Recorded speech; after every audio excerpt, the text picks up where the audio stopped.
আপনাদের সকলকে আমার আইসিডিএস হেল্পজনে স্বাগত।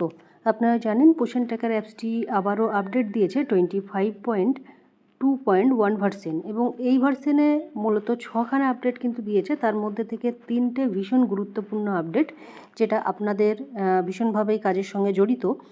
যে 3টে আপডেট নিয়ে আমি আগেও আলোচনা করেছি এবং আজকে বিস্তারিত দেখাবো, এবং পোষণ ট্র্যাকারে গিয়েও আপনাদেরকে দেখাবো যে কাজগুলো কোথায় অ্যাড হয়েছে এবং কিভাবে করবেন।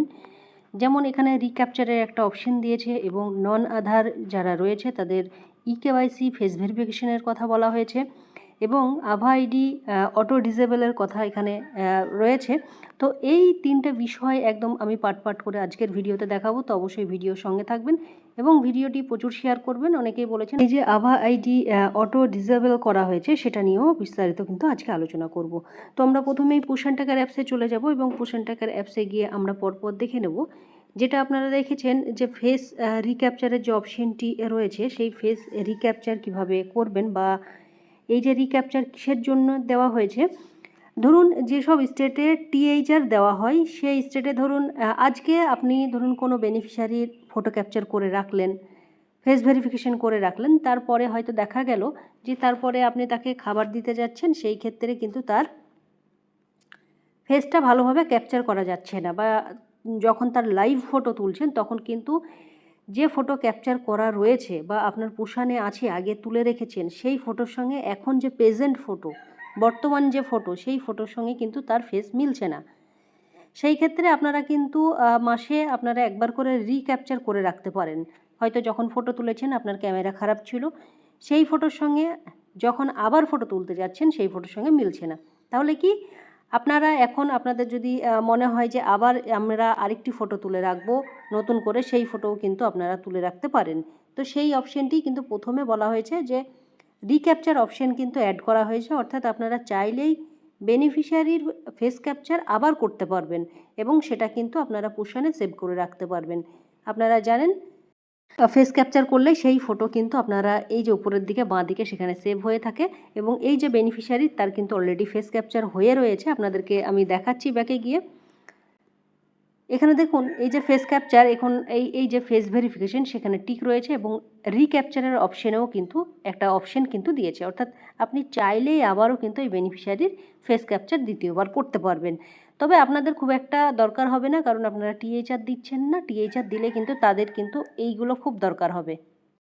তারপরে আমরা দেখে নেব যে নন আধার, অর্থাৎ যাদের আধার কার্ড নেই। আপনাদেরকে বলেছিলাম এর আগেও আধার কার্ড নেই, অন্যান্য ডকুমেন্টস দিয়ে যারা নাম তুলছে, তাদের অন্যান্য ডকুমেন্টস দিয়ে নাম তুলছে, তাদের কিন্তু ফেস ভেরিফিকেশন এবং ইকেওয়াইসি দুটোই কিন্তু করতে পারা যাবে। যেমন কাদের আপনারা তুলতে পারবেন অন্যান্য ডকুমেন্টস দিয়ে: প্রেগনেন্ট মাদার, ল্যাকটেটিং মাদার, তারপরে কিন্তু 0 থেকে 6 মাসের বাচ্চাদের, এই 3টে ক্যাটাগরির নাম কিন্তু আপনারা উইদাউট আধারে কিন্তু নাম রেজিস্ট্রেশন করতে পারবেন। যেমন এখানে দেখাচ্ছি নিউ রেজিস্ট্রেশনে গিয়ে, এখানে দেখুন পসিডে ক্লিক করলাম, এখানে দেখতে পাচ্ছেন applicant does not have Aadhaar number. তো এই অপশানটি আপনাদেরকে কিন্তু অ্যাপ্লাই করতে হবে, অর্থাৎ যাদের আধার কার্ড নেই বা আধার কার্ডে কোনো কারণবশত কিন্তু নাম তুলতে পারছেন না, তাদের কিন্তু এই অপশানে গিয়ে তাদের নাম রেজিস্ট্রেশন করতে পারবেন। এবং এখানে দেখুন আগে যে অপশানটি ছিল, আপনারা দেখেছিলেন এর আগের ভিডিওতে আপনাদেরকে দেখিয়েছিলাম যে অপশানগুলো ছিল না, এখানে দেখতে পাচ্ছেন এই যে আইডেন্টিটি প্রুফ, এখানে গিয়ে আপনারা তাদের গ্যালারি থেকে আপনারা ফটো তুলতে পারেন, বা ডিরেক্টলিও কিন্তু ফটো তুলতে পারবেন। অর্থাৎ ধরুন কোনো বেনিফিশিয়ারির যে ডকুমেন্টস রয়েছে, সেই ডকুমেন্টসের ফটো কিন্তু আগে আমাদের কী ছিল, ফোনে তুলে রাখতে হতো। এখন কিন্তু আপনি যে ডকুমেন্টস নিয়ে আসবে সেই ডকুমেন্টসের আপনারা কিন্তু ডিরেক্টলি ফটো তুলতে পারবেন, কারণ এখানে দেখতে পাচ্ছেন ক্যামেরার অপশন কিন্তু দিয়েছে। আপনাদের যদি মনে হয় সে ডকুমেন্টস নিয়ে এসেছে, তাহলে ক্যামেরায় ক্লিক করে আপনারা ক্যামেরা অন করবেন, করে ফটোটা তুলে সাবমিট করে দেবেন। এবং যদি মনে হয় যে না আপনার ফোনে রয়েছে, সেই ফোন থেকেও আপনারা কিন্তু গ্যালারিতে গিয়ে আপনাদের যে গ্যালারিতে ফটো রয়েছে সেই ফটো আপনারা সাবমিট করতে পারবেন। তো এইভাবে কিন্তু আপনারা সাবমিট করতে পারবেন। এবং এখান পরে যে বিষয়টি রয়েছে সেটা হচ্ছে এই যে নাম রেজিস্ট্রেশন আপনারা করছেন, তারপরে কিন্তু এটা সুপারভাইজারের কাছে যাবে, এবং উনি সেটা অ্যাকসেপ্ট করবেন বা অ্যাপ্রুভ করবে, তারপরেই কিন্তু আপনার লিস্টে দেখাবে। তো এটাও একটা ভীষণ গুরুত্বপূর্ণ আপডেট এসেছে এবং আপনাদের সঙ্গে কাল আলোচনা করেছি, তবে এইভাবে কিন্তু আপনাদেরকে দেখানো হয়নি। তো এখানে একটি ৩ নম্বরের যে অপশনটি ছিল, অর্থাৎ যে ৩ নম্বরের আপডেটটি দিয়েছে আপনাদের আভা আইডি নিয়ে, এবং সেই আভা আইডিতে কী বলা হয়েছে যে আভা আইডি অটোমেটিক ডিসেবল করা হয়েছে, অর্থাৎ নিষ্ক্রিয় করা হয়েছে। কিভাবে বুঝবেন কাদের করা হয়েছে? এখানে দেখুন, এই যে 3 ডটে যদি ক্লিক করি, দেখুন যে বেনিফিশিয়ারির আভা আইডি হয়ে যাবে তার কিন্তু এখানে দেখুন এই ঘরটি কিন্তু ডিসেবল করা হয়েছে বা নিষ্ক্রিয় করা হয়েছে। এই ঘরে কিন্তু ক্লিক করলে কোনো কাজ হবে না, আপনারা বুঝতে পারছেন এখানে।